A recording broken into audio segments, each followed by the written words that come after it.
Good evening, everybody. I'm Bill Maley, Brighton Supervisor. I'd like to welcome you all here tonight to the June 25th, 2014 meeting of the Brighton Town Board. As always, it's a pleasure to see tonight so many people out in the audience, and everybody that I know is at home either watching on TV or streaming it on the internet. We're glad to have you all here. I would note that the agenda and the supporting materials for tonight's meeting are available on the table in the back of the room. They're also available for review if you are watching on TV or streaming on the internet at the town's website, www.townofbrighton.org. And as always, we do encourage people to participate in the meeting however they do. Now, for those of you that are here, in case of an emergency, you'll hear the town hall emergency alarm system go off. If you hear that alarm, you must exit the room immediately, either through the door to my right where the exit sign is, turn right, go down the stairs, out the rear entrance to the building, and move away from the building. Or you can leave through either of the two exit signs marked in the rear of the room, go straight ahead out the front doors of Town Hall, down the steps, and again, away from the building. Now, occasionally we experience technical difficulties with our Time Warner cable feed. If that happens during the live broadcast tonight, please call Time Warner at 756-5000. Again, 756-5000 is the number to call if you experience technical difficulties watching the live broadcast tonight. I'd like to start with the pledge to the flag, and I'll ask Councilmember Jim Vogel to lead us, please. I pledge allegiance to the flag of the United States of America and to the republic for which it stands, one nation under God, indivisible, with liberty and justice for all.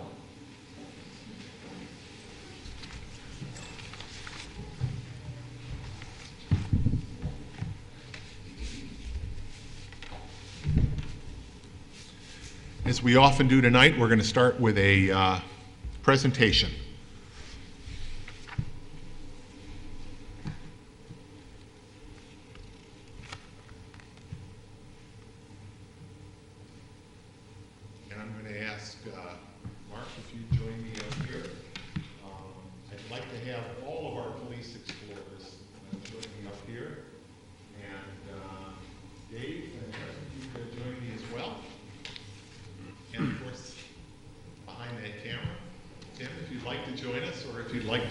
Take pictures, whatever works, but even if would you join us? we'll get very good. The Brighton Police Department Explorers is a program, part of the Boy Scouts of America, and it's a program that has been really revitalized in recent years, thanks to our police department, but in particular, thanks to investigator Tim Karch, who has really been the leader of that group, the advisor. And Tim, I can't thank you enough for all the great work you've done. All of our police explorers have done a wonderful job working with us, but and on projects of all sorts. You know, they've gotten a lot of training from the department, but they've also worked with the town on a variety of other community service projects. Many of you out in the community, those of you that have brought in pharmaceuticals to our pharmaceutical recycling take-back day have seen them. At our electronics and electronics recycling, paper shredding day, you saw them. They truly exemplify what good citizenship is all about. And 3 of those explorers have received special recognition, and we want to add on to that recognition. We really appreciate the work that you've done, and so I'm here tonight to present 3 proclamations to 3 wonderful, wonderful police explorers. I'm only going to read this once, but I will add all 3 names before we finish. But Madison, I'm going to read yours. Whereas the Boy Scouts of America, this country's largest youth organization, is dedicated to promoting leadership, honor, and patriotism among our young people. Whereas, through its affiliation with Boy Scouts of America, the Learning for Life organization was developed to support schools and community-based groups in their efforts to prepare our youth and young adults to successfully handle the complexities of contemporary society and to enhance their self-confidence, motivation, and self-esteem. And whereas the President's Volunteer Service Award is the premier volunteer awards program, encouraging individuals and families through presidential recognition to live a life of service. And whereas recognizing and honoring volunteers sets a standard for service, encourages a sustained commitment to civic participation, and inspires others to make service a central part of their lives. And whereas over the course of 12 months, Brighton Police Explorers Madison Kuhn, and I will read all three of their names, Kathleen Donlin Smith, and Holly Donlin Smith,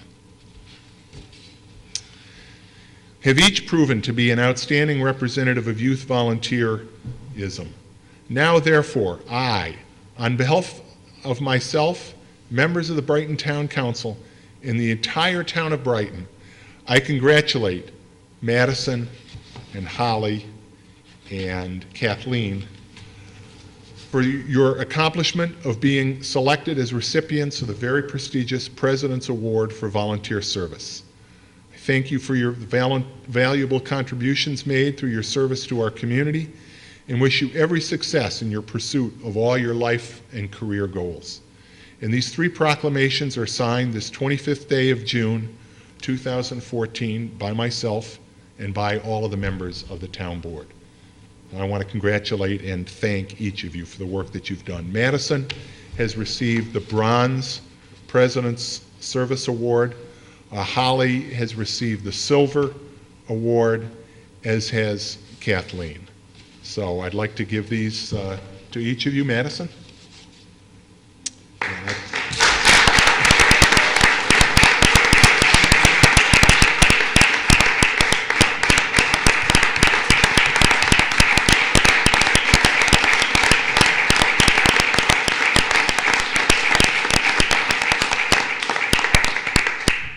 We have a number of people here to support, but why don't I start with, I'll start with you, Dave, from the Council President of the Seneca Waterways Council of Boy Scouts of America, Dave Lippitt. Thank you very much, Bill, and thank you to our wonderful police explorers for all their service to the community, and particularly the town of Brighton. And it's a particular honor to be here because, as many of you know, we have moved our council offices into Brighton at 2320 Brighton-Henrietta Town Line Road. So we are residents of the town of Brighton and proud to have that good relationship with the town, including the service of these explorers to the town. So thank you for this opportunity, and thank you again, and congratulations.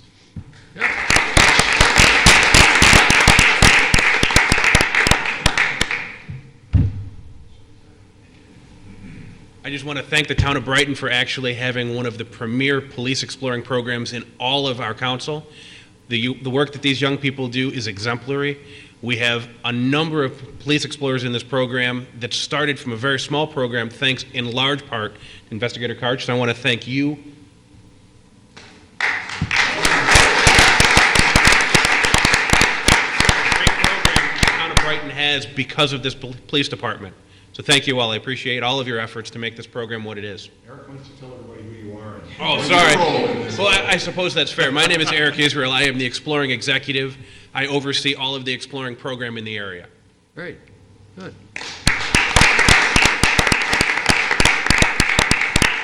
Investigator Karch, why don't you join me at the podium? A few weeks ago, well, let's take it back a month. We did departmental awards here in this room for the first time, and Investigator Karch received an Excellent Police Service Award, not only for what he has done in organizing this Police Explorer program. I shared a story a few weeks ago at a family celebration where you were given formal presentation and formal awards, where Tim came to me shortly after I became chief and said, I'd like to revamp and reorganize the Police Explorer program. And that's great. You'll take it on the initiative. And Tim kept coming consistently with ideas. And this program has grown from 4 or 5 participants to well over 30 participants. I'm impressed to learn the amount of volunteerism that these recipients that are being recognized tonight are being recognized for. but the other participants in the program as well. They are setting the benchmark not only for police explorers. It's phenomenal to watch them interact. I was very concerned about allowing non-sworn staff to participate in the pharmaceutical take-back program. What I witnessed that day was no supervision was needed. There was professionalism. There was a desire to want to help the community, and it's because of what I witnessed that day with you folks and your fellow explorers that I'll continue to say yes to that program, and I'm sure Timmy will continue to come up with more and different ideas for where the explorers can participate in. Thank you on behalf of the Brighton Police Department, and Tim, I don't know if you have a few words to say. Sure. Normally I don't speak at town board meetings, but this is a special occasion. All of what you may not know about the Presidential Service Award is that in order to qualify for it, they have certain level of hours that they have to complete within a year. In order to achieve the Bronze Award, they have to do over 100 hours of community service. In order to get the Silver Award, they have to do over almost 175 hours of community service in 1 year, which is a lot, given that they're also involved in police explorers and school and studying and tests and jobs and everything else that they have going on. And they went above and beyond what they had to do to earn this award. I'm sad to say that they're all seniors, and that they're going to be moving on and probably leaving our post for a while they go and pursue their interests at Mercyhurst and American and MCC. But they will be missed, and they'll be hard to replace. And I thank you for everything that you have done for this post, because without you guys, it wouldn't be where it was. So congratulations and thank you.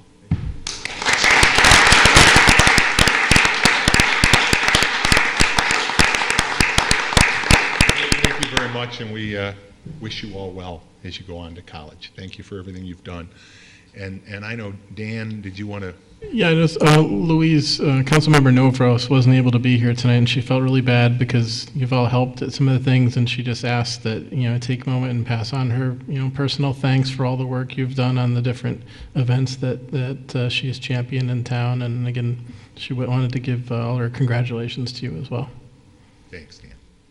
Congratulations.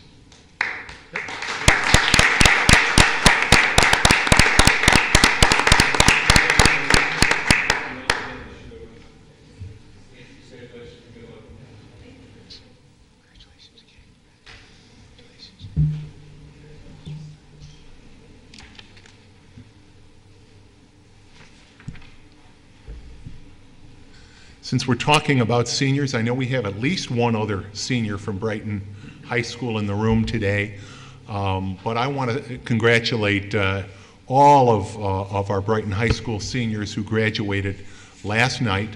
As I said, we got a little rain last night, but that's the nature of life, and that rain, we need it, just like you need the challenges you're going to face in life, all of you high school seniors. But it'll help you to grow, and you've come a long ways, and so I wish all of our Brighton High School seniors, and really all of our seniors, of course, Brighton has 5 school districts that serve us: the Pittsford District, the Penfield District, the Rush Henrietta School District, and the Wheatland Chilai District, in addition to the Brighton Central School District.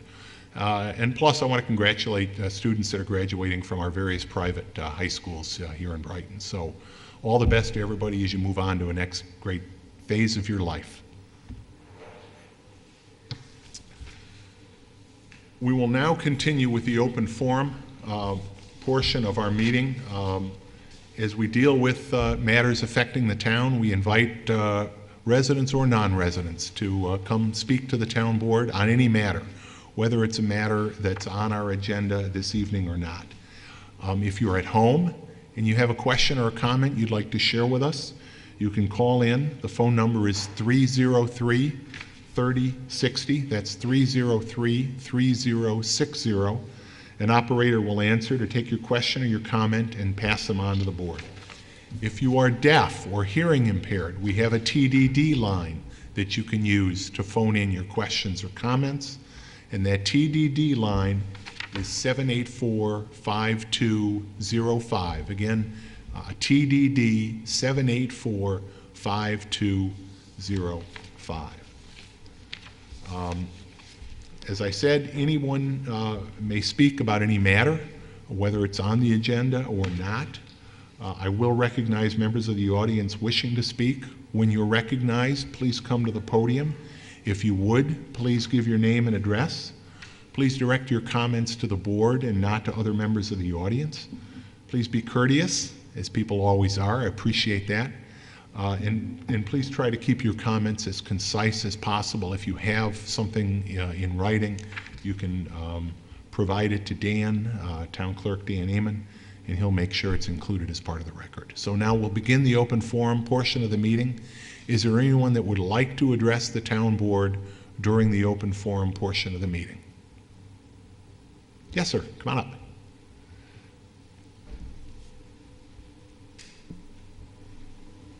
Good evening. My name is Jason Zoglin, and I live at 311 Rhinecliff Drive here in Brighton.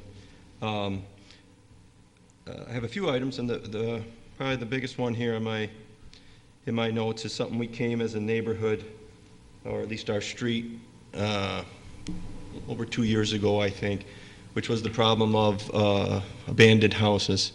We were unfortunate to have a couple very close to our block. One in particular, it's been 2 years now empty. The family had some challenges before, still empty.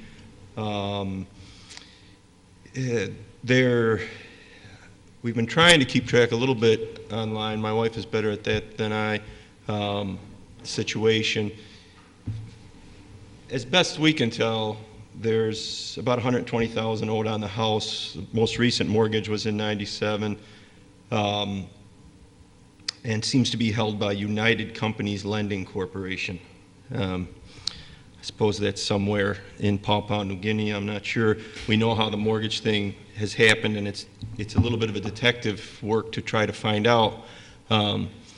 Trust me, if it was Chase Bank or someplace right down here, I would be knocking on their door. I don't live immediately adjacent. I'm a few houses down on the other side of the street. On either side are two well-kept houses, excellent neighbors. If I was one of them, I have to say I'm a little ashamed to say I haven't done more, just because it's not my immediate neighbor. But as a neighborhood, everybody's interested, everybody's bothered by it. The bushes are growing up past the second story now. The house is in great disrepair. I've been in the house when a relative of the owners that are now gone came. We have some communication with her. She said we are not making payments. I've noticed that the taxes are being paid, and I don't know. My guess is the lending institution, because I do not have any indication that the family has said we're not paying anything. So they're asking the bank, please take it. I've been in the house. I do a lot of home repair. This house needs a lot of work. But the frustration, which I know people are having around the country, is that the process that the banks are going through is so slow. And given that we all know that for most Americans, our biggest investment is our home. And I had this experience with an investment property of mine, not in Brighton, but in the city, where an abandoned house next door, I finally sold the house for at least 15 to 20% loss, almost solely because of the property next door. It wasn't a very expensive house. It was a hit for me. But if that happens to my own house, I'm in trouble. My wife and I are in trouble. We talked about it 2 years ago. Nothing has happened. So what I'm asking is two questions, I guess, is what else should we be doing, and what can the town do to help us in that process? On what might be a positive note, the most recent time we looked, it did appear that a foreclosure process has started. But I have talked to realtors, attorneys, people that buy investment properties. I did some of that myself. Nobody seems to understand the process and why a bank, this house is deteriorating and it's only getting worse. I mean, there's surely animals living inside. I mean, we've seen critters. We know that empty houses are a magnet for vandalism and crime. The lawn is usually at least a foot high before people start making phone calls, and I don't know who's mowing it. If the town's mowing it and put it on their tax bill, they're certainly not able to. So I guess, like I said, twofold. One is, what else can we do? Can the town do anything to help us? in something that is, it's really not an exaggeration. These situations, and I saw another one, not in my neighborhood, on my jogging route the other night on Danbury Circle. Same situation, big lawn, paint peeling. This house, the stucco is literally falling off it. Some neighbors have talked about going on the property and trimming things up and doing some, I personally am against that. That's taking on a responsibility that doesn't belong to us. Second of all, it's somewhat illegal. It's not their property. That's up to them, and it's all in a good spirit that they want to do that. But it doesn't resolve the problem. And I don't think it's an exaggeration to say that this situation is taking money out of our future, out of our children's future, by decreasing the value of the biggest asset that we all have, most of us have, is our home. So that's my big question of the night. And I know it's a tough one. Thank you.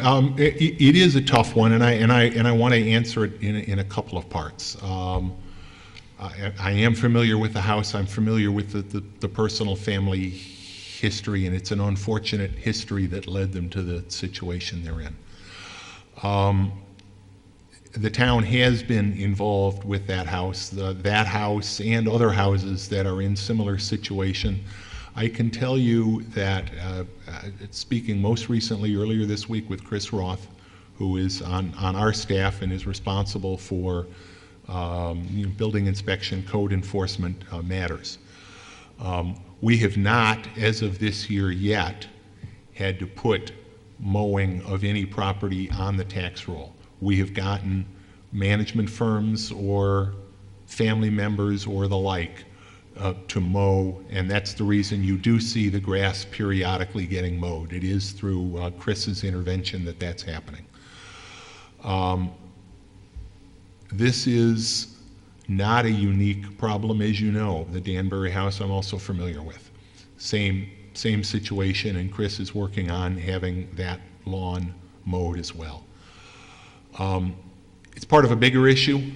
In some communities, of course, the numbers of these so-called zombie homes is much higher. The Attorney General Schneiderman of the state of New York, put together what I consider to be some very comprehensive proposed legislation to address the zombie home situation, addressing a number of elements. The problem of identifying who in fact owns the house or who in fact holds a mortgage on it by requiring lenders to provide information to a registry, a computerized statewide registry, so people can go to that registry and look up the address and find out who the party is. That's helpful to us. Our staff spends a lot of time on occasion. Sometimes it is easy to find. Sometimes it's not so easy to find. As you know, mortgages get sold and resold and serviced, and banks go into default themselves in some cases. So we have, on some of these properties, had to spend a significant amount of staff time just trying to find that basic information. Maybe most important is that it addresses a ruling by a court down in New York City, on Long Island, that held, probably correctly as the language of state law has read up till now, that banks, lenders, do not have responsibility for the maintenance of the house on a legal basis until they actually take title through foreclosure. In this part of the state, most of the banks, particularly as you say, most of the ones where the mortgage is held by a bank that we recognize the name that does business here, they're pretty good about getting crews out to at least do that most basic of work, the lawn mowing. But we know that sometimes the house deteriorates. It is frustrating. I could turn to my left and talk to one of the two bankruptcy attorneys at the table who could give us a long dissertation on why foreclosures take as long as they do. Part of it is a function of changes in the law that are intended to protect individuals. Now, that legislation, I don't believe passed. It was proposed late in the session. It did have Senate and Assembly sponsors, but it came through very late in the session, and I don't believe that it was approved. I don't believe that a vote was taken on it. I think of a vote, if it had gotten to that point, I think a vote would have been taken. I know Attorney General Schneiderman very strongly advocated for that legislation. He was up here in Rochester talking about it. We wrote a letter of support to Senator Robach and Assembly Majority Leader Morelli, as well as to the governor, the lieutenant governor, indicating the support of this town board unanimously for that legislation. I think it would help. It would, you know, make clear that those lenders really have an obligation. A couple of things. One, not, you know, in some parts of the state, I think what we've seen is sometimes the owners have sort of been led to believe that they've got to leave once the foreclosure proceeding begins. We know that once a house goes vacant, typically it goes downhill. This legislation would prohibit banks from telling people that they've got to leave while a bankruptcy is pending. But it does often happen for all sorts of reasons. Once the house is vacant, that legislation would impose the burden on the bank to maintain the property, and we could proceed against the bank. We're going to continue to advocate for that legislation. I can tell you, because Chris Roth works very hard on these properties. They each have a story. We've alluded to the story behind the one you're specifically talking about. These aren't all foreclosures.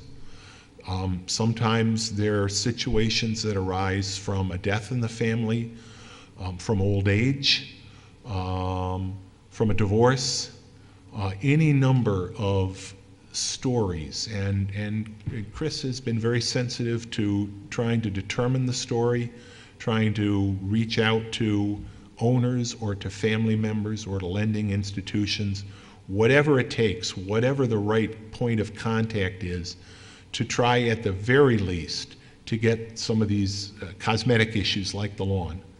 And it's not purely a cosmetic issue. Obviously, at a point, you don't want the lawn to be become haven for animals, rodents, you know, and the like. He also will address actual code issues, particularly enclosure issues. When we are able to determine that there is an issue with enclosure of a house, that there are holes in the roof or elsewhere, or that doors are open or windows are broken, we will take action to fix that. We do have a hotline for any property code maintenance issues. I should know it off the top of my head. Actually, it's on my phone. And that's a number that people can dial any time of day, leave the message, and we will let them, you know, Chris and our staff checks that number, and we will make sure that the work is being done. Just to help Bill as he finds the number, one of the problems you mentioned with the name of the no-name mortgage holder, for lack of a better way to put it, most of the mortgages are actually serviced by just a couple of companies, and one in particular called CoreLogic handles something like it's either 650 or 750 institutions. So I mean, that just kind of shows, I mean, even if you can find out who this fly-by-night seeming company is, there's not a way to get back to them. And one thing I've learned at one of our clerk conferences that I've working with Tim's staff on, and the representatives from my contacts with the TSOs, is to try and find out, you know, get the list of those vendors that they service, and then they have, I mean, they can't share it out to the public, but they will, you know, work with us to get contact with those folks if Tim's staff isn't able to find it on their own. The code complaint hotline number is 784-5370. 784-5370 for anyone who wants to report a property maintenance or a town code compliance issue. As I said, each house has a story, and sometimes we can report good news. And I know you referenced 2 properties in your neighborhood. The good news is that the other property, I think you're referring to the property on Oakdale, was a second property in your neighborhood that folks in your neighborhood were understandably very concerned about. That was a property that was owned by basically a flipper who got, they got in over their heads. They had judgments taken against them by a local bank in excess of $1 million. And this property was subject to that lien. It sat for a long time. They were trying to lease it out. It was in poor condition, and unfortunately, on a couple of occasions, they leased it out to people who immediately realized this is not a house that they wanted to live in, and they moved right out. Fortunately, someone else that lived in the neighborhood took an interest in the property, and negotiations, as I understand it, I wasn't involved, but I heard the description of the story. There were negotiations. The bank ultimately agreed to allow that property to be sold, release it from the lien of the judgment. I know they took some or all of the purchase price towards that judgment, but that property on Oakdale was purchased. A lot of work was done to it. I know that they had contractors out there doing work. So again, it's an example of every property having a story, and the time these foreclosures take it has lengthened greatly, and it is a problem for neighborhoods, and we're going to continue property by property, house by house, to try to keep them in as good shape as we can. It seems like for example, this United Companies Lending Corporation, my thought was to try to actually get a hold of a person that really had any sway in the situation is probably slim and none, so I didn't spend a whole lot of time trying to do that. This house was in significant disrepair before the people moved Yes, out. it was. I was in it shortly after the young man passed away, and it was not a place that, it was a sad situation, and it's only gotten worse. And I've rehabilitated a few houses, and clearly when somebody gave them a mortgage in '97, it's been like that. I've lived in the neighborhood about 15 years. It's been in disrepair since then, but uninhabited for 2 years. And you could easily spend $100,000 rehabilitating that house, easily. What I'm gonna ask, and if you can give your contact information to Dan, we'll speak with Chris tomorrow, and I know Chris can give us an update on what he knows about the status of that house, and if you'd like, we can have him. Because I certainly reach know out people, to you. including myself. If they could contact somebody, they could at least make an offer. Yeah, There would be people. It's a great neighborhood that would be chomping at the bit. I know. And the house isn't getting any more valuable. No, it What's isn't. happening. And, so and why wouldn't the bank? Explain to me the logic of why a bank sits there and lets an asset decrease, as well as, and these are the same people that practically drove our economy into the toilet, and now they sit there and let my and every neighbor's property devalue. 2 years, and we don't, from what you're saying, which I appreciate, it's not going to happen tomorrow. No, it isn't. And it may not happen for another 2 or 3 years. And what if it happens when I hit a little older and I'm ready to sell my nice little cape that I'm working on right now and have put a lot of money into and a lot of sweat equity into? But geez, I don't want to live down the street. I don't want to look at that across the street. It's real money out of real people's pockets, and I respect what you're saying and how difficult it is, but I wish somebody could explain to me why the banks in this country can do that to all of us. If I walked into the 7-Eleven and took a loaf of bread, I'd be looking out for Chief Henderson. But the banks are taken out of our pockets, everybody on my block. The other house I actually was mentioning was the Wolk House, which is a little further down, and they do now the basics. It's not for people that have that kind of money. It's a scandal too, in my opinion, but they keep it painted and they keep the lawn mowed, and I know that there's not probably anything more that we can do. on that. But anyway, I appreciate all that you've said and that you're looking into it, and the hotline number is helpful. But boy, if anybody could put us in touch with somebody. Well, that's, again, if you can give your contact information to Dan, I'll ask Chris to reach out to you, and I have a hammer and I know how to use it. You know, I would love to fix up that house in our neighborhood, but you know, when they don't come out and anybody that walked in that house could come up with a number pretty quickly. Any bank knows they're not going to get what's owed on that house. Right. They'd be lucky to get half of it. But anyway, that's well, it. thank you for coming in. I appreciate it. do I appreciate your feedback. Thank you. Thank you.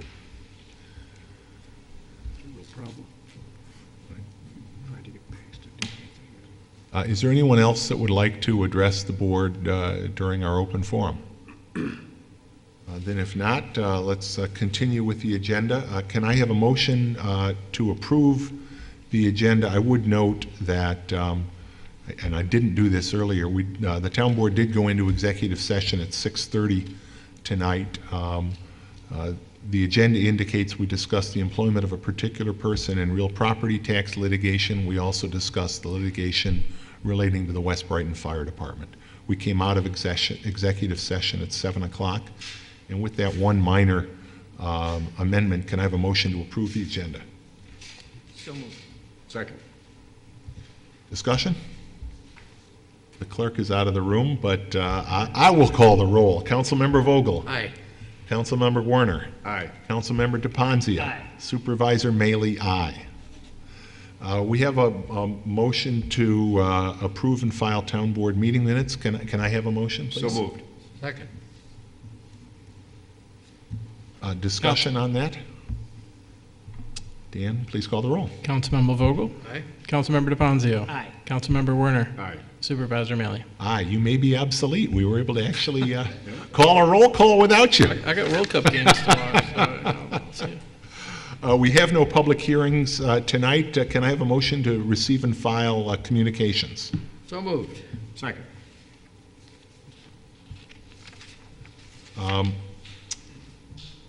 Bill, Yeah, I think go a ahead. couple of these would be of interest to Yep. really review. I'm interested in Mayor Warren's communication to us that they're undertaking the New York State Financial Restructuring Board comprehensive review, looking at shared services within the county, and I'm interested in what their findings are. Potential opportunities for efficiencies and shared services among organizations. Of course, is something the governor is quite interested in. I will be meeting, I have set up an appointment. The Center for Governmental Research is working with the city on this matter. As you probably read, the city sent a request to the State Financial Restructuring Board based on some structural financial issues that the city of Rochester, but also a number of other large cities in upstate New York have been facing. The Center for Governmental Research is actually working with the Financial Restructuring Board to review the city's operations, identify opportunities for savings. And as part of that, they have reached out to the supervisors of each of the adjoining towns, Brighton, Greece, Gates, Irondequoit, and Chili. I will be meeting with the center next month, and we will be discussing, and I've been discussing already with our department heads, opportunities that they may see to look at potential service consolidations with the city. We have done this in the past. One particularly significant instance relating to building inspection, which we did for several years until actually the city cut back on their own staff and no longer had the resources to do it. That one contract saved us hundreds of thousands of dollars. So we'll continue to look for opportunities to do that. It will also be an opportunity to look at opportunities that we can work together with the city and perhaps with some of the other towns to satisfy the terms of Governor Cuomo's tax freeze program. Under the tax freeze program, as you know, and the rules are somewhat different for school districts versus towns and other municipalities, but if the town of Brighton tax levy for 2015 again stays below the tax cap, as we have done for each of the past 2 years since the tax cap was initiated, residents will get a check back in the amount of any tax increase. After 2015, the tax freeze also requires a showing of savings from consolidation of services or actual municipal consolidation.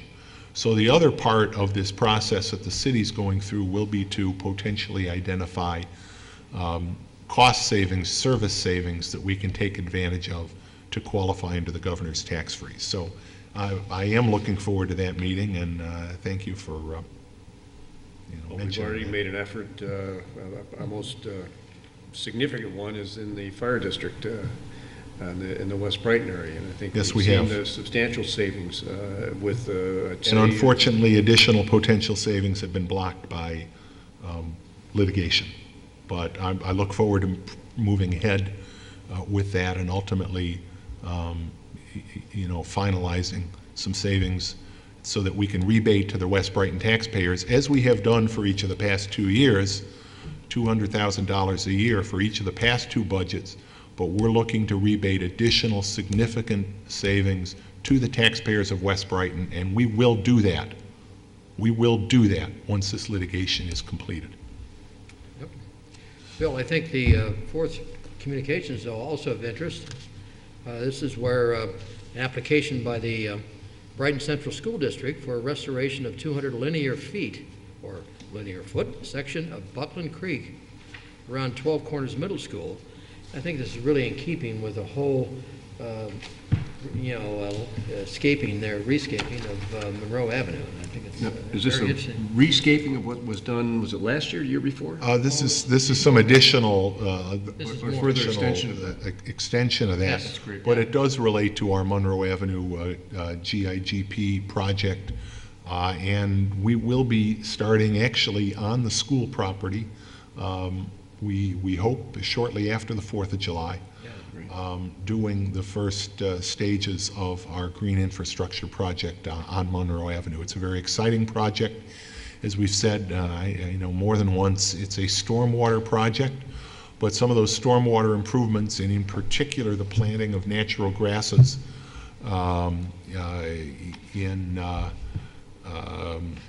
along the so-called tree lawn, they will be converted literally into rain gardens, linear rain gardens along Monroe Avenue, which will, with natural grass plantings and soils that are designed to retain phosphates and not allow them to get into the stormwater runoff, we will not only improve water quality in the Irondequoit Creek watershed, Buckland Creek and Allens Creek that cross Monroe Avenue, but I think you're going to see a much more attractive Monroe Avenue visual, and that's going to encourage more pedestrian use. I hope it will encourage slower traffic speeds on Monroe Avenue to make that stretch of Monroe Avenue a better area, really for all involved, and that includes the businesses. Anything that gets more people walking on the street is good for businesses. Anything that makes the avenue look more attractive is good for businesses. Traffic moving slower is good for businesses. They won't go flying by. They're going to see all the great shops and restaurants and services that are there on Monroe Avenue. We've had a couple of open house sessions here at Town Hall with a lot of business participation. There's a lot of excitement, a lot of anticipation for that project. But this is related, but that Buckland Creek work is going to be a nice. It's correspondence from the DEC. It says this is not a permit, but it's saying that the application is complete. Do Correct. we have to wait for another permit before we can get started, or is this just indicating we? Well, it's to the school district, so it's the school district that's going to do the work. So Tim, I don't know whether you can comment on exactly the procedural status. Bill, you're absolutely right. The school district, because it's on their property, has made this permit application, Jason. We have other permit applications in, and we hope to do everything under the guise of a few different permits for the whole linear aspect of the GIGP. So, like you said, Bill, we hope to get started shortly on this, and it is actually the extension of what was done a couple years ago on the other end of Buckland Creek by the middle school. Which really looks Winton. nice, Yep. really improved. And just like what I think the Monroe Avenue project is going to do, it improved the appearance, but it's really a stormwater improvement as well. So Will the school district be able to get started after the 4th of July as they plan, or do they have to wait for further action from the DEC? No, the permit allows us to get going, and it actually is going to be a conjunction between the school and our crews doing this work, so. Great, great. the other piece of correspondence I do want to note is the correspondence from Thomas Goodwin, the planning manager from Monroe County Planning and Development, with the 2013 land use report for Monroe County, which shows major projects throughout the county that the county was compiled for 2013, and a copy of that report is in the town clerk's office if anybody, whether here at the table or out there, would like to review it. Anything else on any of these communications? No. We have a motion and a second. Please call the roll. Councilmember Vogel? Aye. Councilmember DePonzio? Aye. Councilmember Werner? Aye. Supervisor Mealy? Aye. Committee reports. Parks and Recreation, we don't have a report. The committee met yesterday. Excuse me. Monday, that's right. I can report that that Judy was there, and you gave some nice recognition to our 4 park foremen for the help that they gave to all of us in the June 1st community picnic, and those 4 really do a lot of work. Two of them were able to attend that meeting, and you were able to thank Dave Shaw and Mark Criddle in person, and thank you for doing that, Judy. So we'll have a report on that meeting probably at our next regular meeting. Chris, Finance. Bill, the Finance Committee met last week, Tuesday, June 17. As is typical, all matters discussed are on tonight's agenda, with the exception of continued discussion regarding lease renewal for the AT&T cell tower here at the building. Suzanne Zasso is actively pursuing the final negotiations there. Suzanne, anything else to add on that? No, we should have that hopefully next meeting for action. Excellent. But otherwise, the next meeting will be next week, Tuesday, July 1st, in the Stage Conference Room at 3:30, and we very much welcome the public to attend. Thanks, Chris. Public Safety? Yes, the Public Safety Committee has not met since our last town board meeting. Our next scheduled meeting will take place on Tuesday, July 8th. We meet at 8 o'clock in the morning in the lower level conference room, and the public is invited to attend. Thank you, Jason. Public Works, Jim? Public Works, next scheduled meeting will be a week from Monday on July 7th at 9 a.m. in the lower level community meeting room. And as my colleagues have said, all these committee meetings are open to the public and encouraged to attend. Thank you, Jim. We have no old business, new business. Chris, reading and approval of claims. Bill, I reviewed claims totaling $499,525.12 tonight. They appear to be in order. Those of some significance were the municipality software program purchase of some $34,764. That's is a parcel management software used largely in the Department of Public Works. Tim, can you tell us what we use that for? Well, it allows us to do many things, and like you said, it allows us to manage things that come in. It can be from complaints to data for parcels, data for our files.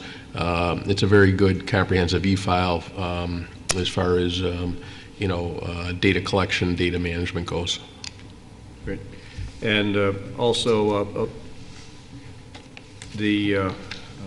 some I noted there are times that there are signs at the time of the geese control contract. We pay $650 a month for that. May electric charges were some $38,846 paid through the county.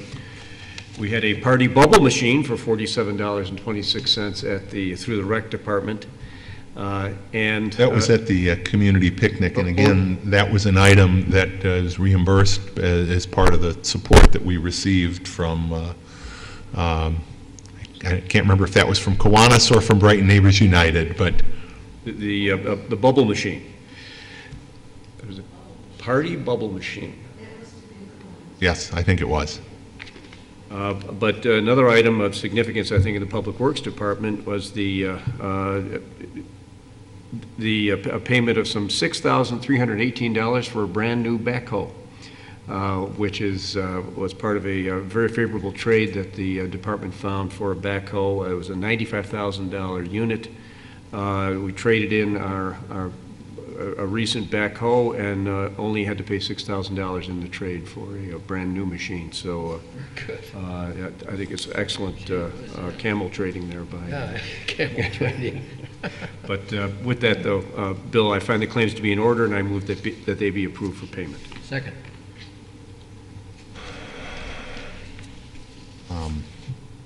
Okay. You don't think that was a camel? I don't think that's appropriate, no. But as it relates to the geese, I do want to mention, because Tim has just sent correspondence out. We've gotten some correspondence relating to the condition of the pond, some concerns raised, and I think a number of factors. And Tim, you sent a great letter out to the neighbors there, to the Lockdeville pond. Winter this is probably another manifestation of a tough winter, that we're short on fish in the pond, and a lot of the marine grass has been growing. I'll let you describe a little more. Well, Bill, it is an interesting situation. The pond has gone through different cycles of different things over the years. Jim Vogel knows from the Geese Management Task Force what, I guess, challenges were there from taking care of the resident Canada geese. We also had other natural phenomena that midge flies created a problem one year. All these things are very dynamic, and we're not experts on any of these things, so we enlist help. One of the things we have found out, and this is really good news since I sent that letter out, is that it's called curly, some type of curly aquatic grass, and it should start to recede beginning next month. So actually what That's people seasonal. see, yeah, so what people see, this will recede on its own. We do feel that we may have had some loss of the grass carp because of the cold winter that we've stocked the pond with over the years. There's Perhaps timing. some fishing. And perhaps that's been suspected that there may be fishing, and that will be a topic on the Public Works Committee agenda, whether we want to restrict fishing in that pond. The carp provide a very valuable service, unpaid, to the town, and we are looking at replenishing them. We're checking out to see, because we've come to find out that it is somewhat seasonal, the availability of these, and there's better times of the year to put them in or not. So we're working on that as well. So we are trying to manage the pond. Hopefully the letter was well received by the residents, maybe updating them a little bit. There were a lot of questions. I know one of the fountains was needed repair, and it's now back in service. No, it's still out of service. Well, there were 3 going. Yeah, we've last got time. we've got 3 now. At one point, you were down to 2. That's correct. That's correct. I was thinking that the 4th one, and so we'll be looking at that from a budgetary standpoint and some other things, but to try to get the pond back into shape. But the aerators actually help with the vegetation. They're there to prevent the algae. So they help with they probably encourage some of the vegetative growth, but they prevent algae blooms and algae growth. And they're good for the fish, the oxygen. Yes, and it is. So that's a little bit of a catch-22. But thanks for working on it, Tim, and I know especially for keeping the neighbors informed. It's our pleasure, Bill. We try to take care of these concerns that come up whenever they do, obviously, and manage them within our resources. So. Okay, we do have a motion and a second to approve the claims. We've gotten a little afield from that, but that's what the motion was. Any further discussion on those claims? Please call the roll. Councilmember Vogel? Aye. Councilmember DeVonzio? Aye. Councilmember Werner? Aye. Supervisor Mealy? Aye. Jason? Yes, the next matter is to authorize a bid award with approval for supervisor to execute agreement with ME Engineering to provide professional design services for HVAC analysis in the public safety wing of the town hall. I move that we adopt the resolution as prepared by the attorney to the town. Second. Discussion. Hearing none, please call the roll. Councilmember Vogel? Aye. Councilmember DePonzio? Aye. Councilmember Werner? Aye. Supervisor Mealy? Aye. Jim. Next item is to authorize a bid award with approval for the supervisor to execute an agreement with SBWR Architects to provide professional design services for the roof of the Highway Department's salt barn. I move on the resolution as prepared by the attorney to the town. Second.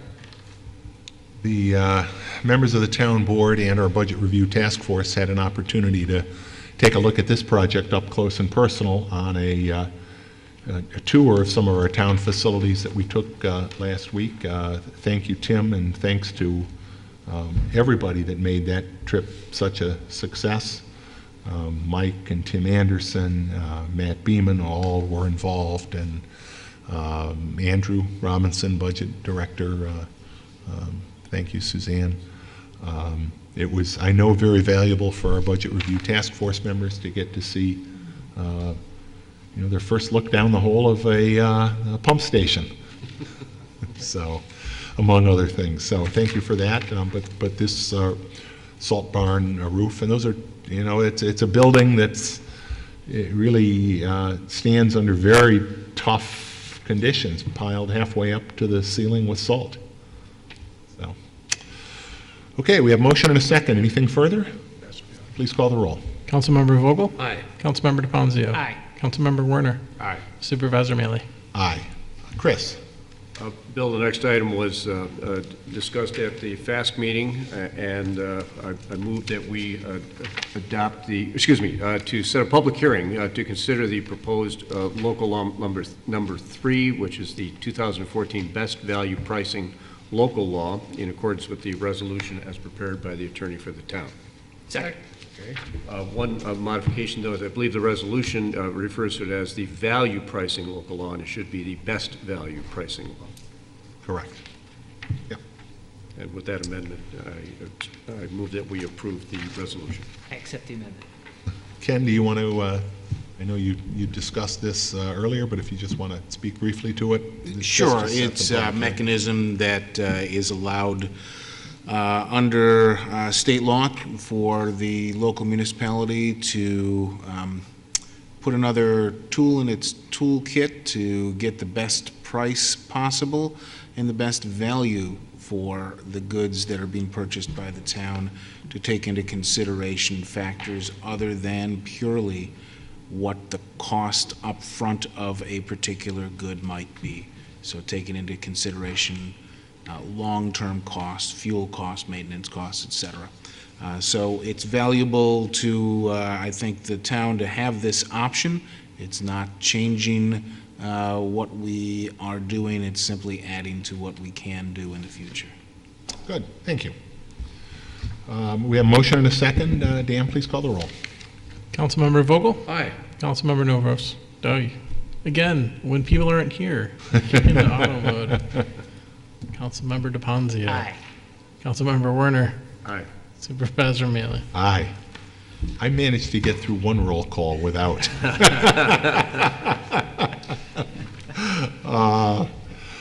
Chris, why don't you do the next one, too?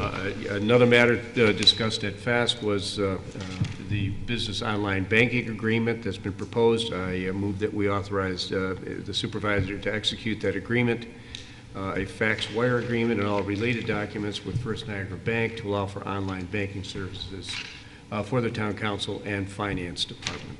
I move that we adopt the resolution as prepared by the attorney for the town. Second. Suzanne, do you have anything to add to this at all? No, we just recently had adopted a policy you did for the online banking. So this is just in particular to one of our banks, their policy. First Niagara. And to get them set up with online banking. Good, thank you. Anything further? Please call the roll. Councilmember Vogel? Aye. Councilmember DePonzio? Aye. Councilmember Werner? Aye. Supervisor Mealy? Aye. Jim? The next item is to authorize the supervisor to complete or to execute a temporary construction easement agreement and corresponding TP 584 forms to provide access on property located at 2000 Monroe Avenue. During the construction, relating to the Monroe Avenue Green Infrastructure Project. I move on the resolution as prepared by the attorney to the town. Second. Discussion? Please call the roll. Councilmember Vogel? Aye. Councilmember DePoncio? Aye. Councilmember Werner? Aye. Supervisor Mealy? Aye. Matters of the supervisor, a couple things. One, yesterday, Chief Henderson and I had the opportunity to attend a ceremonial bill signing by Governor Cuomo downtown at the Rochester Economic Opportunity Center. Comprehensive legislation that passed this year relating to the problem that we've talked about here before of heroin and related opiates. And the governor signed this legislation. If you recall, earlier we were very pleased that Attorney General Schneiderman made a grant available to provide all 40 of our uniformed officers with Narcan kits that will allow each one of them to administer the Narcan antidote to a heroin or opiate overdose. But this was an additional set of comprehensive legislation. The state police was supportive of that, and the chief and I both attended. Mark, anything you wanted to add about that legislation or the Narcan program in general? It's very comprehensive. I can give you a status update on the Brighton Police involvement with the Attorney General. Tomorrow I receive my training with Narcan. By the end of the week, the entire department, with the exception of one sworn officer who's out on medical leave, will have received the training. The feedback I'm getting is very positive. Ironically, I was just reading a news quote where a unintended traffic stop involved a heroin overdose, and there was a save in Ontario County. So I think this tool will be very valuable for the officers in the field, and if we're ever confronted with a situation, we're able to render aid immediately. I know that the training, the cost for the training and the actual product are all reimbursable through the Attorney General, and I'm also hearing that there may be some other initiatives along with the state. So, very good. Mark, is there any concern that there's a rise in heroin use? Oh, there's a very considerable rise, and not just the heroin abuse. It's who's abusing it, and the toxicity or at least the level of heroin. And we heard yesterday a historic perspective from the governor on the potency in the 70s, 60s, and 70s as compared to today. The heroin on the road today is almost 50% more lethal, if you will, potent than it was during the height in the 60s and 70s. The concern is that people are getting addicted very quickly and unintended overdoses, and this Narcan can counteract the unintended overdose, if you will, accidental overdose, and there's a number of provisions of the new legislation that allow for substance abuse counseling that will counteract it, and the enforcement end. Also some insurance-related provisions that sounded from the family story that we heard, a very moving family story of a family who has been afflicted with a family member with heroin. And one of the, it's bad enough to deal with a loved one with a heroin addiction, but to also have to fight the insurance company as this woman described that she had, and that's one of the other goals of this legislation. And we heard that the problem is not just urban. Not at all. It's an urban, suburban, and rural problem. It goes across all strata of socioeconomic. So there's a real concern, and for our officers, myself included, to be able to have an antidote when called upon. Hopefully we never will be. But as I can see, I just read this article, and it was just yesterday in Ontario County that it happened. Yep. So what is the cause of the rise of heroin abuse and overdose? Is it just availability of the drug?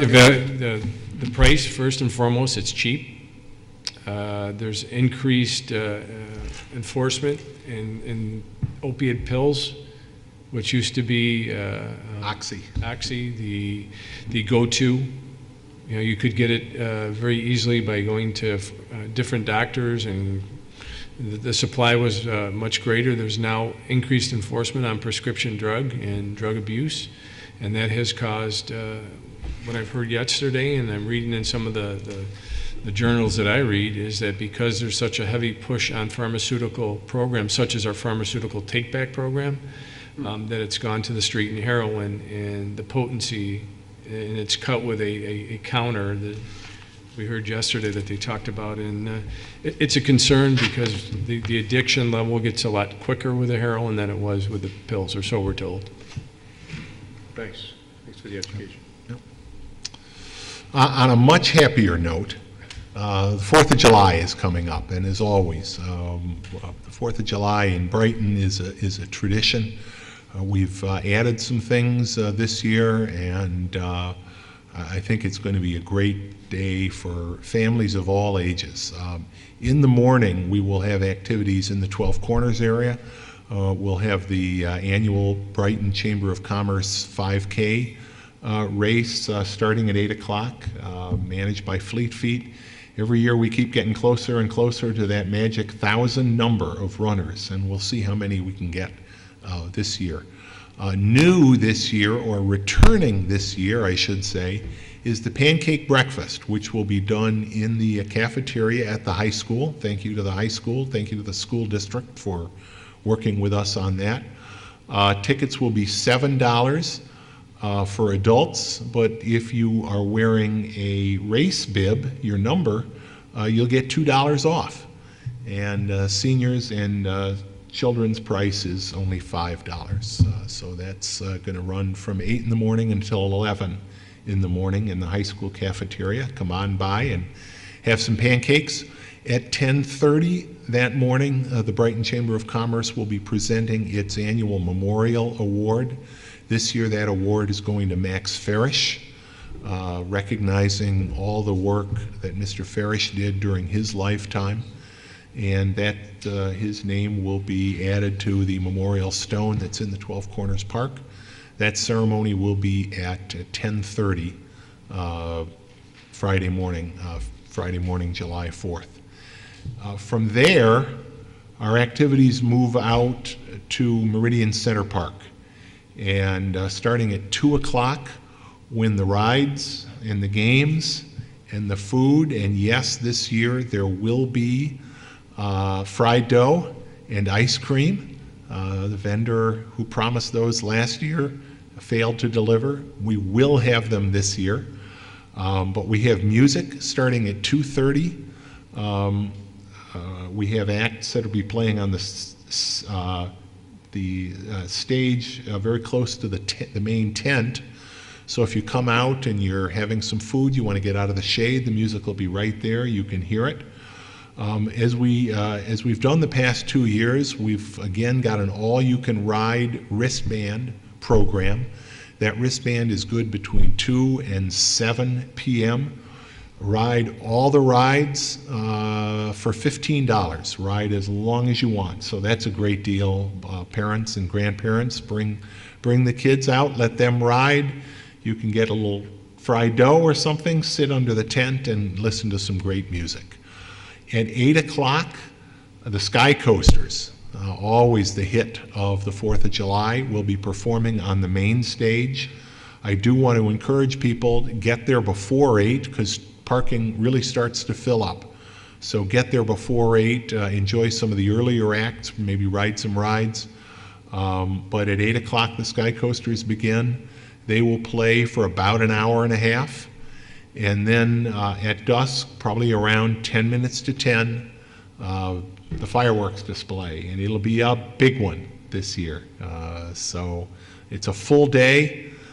But it's really, I think, going to be a lot of fun as always. And we'll be highlighting, of course, our bicentennial activities. Come look for the bicentennial tent and just come out and have a good time.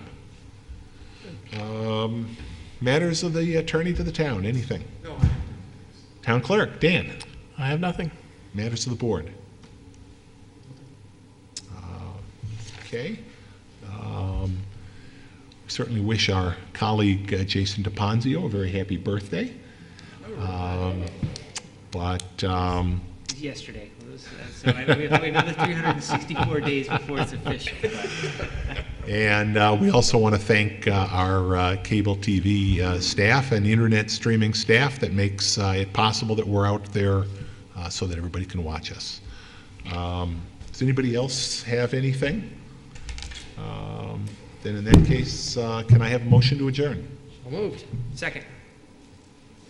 Please call the roll. Councilmember Vogel? Aye. Councilmember DeFonzio? Aye. Councilmember Werner? Aye. Supervisor Mealy? Aye.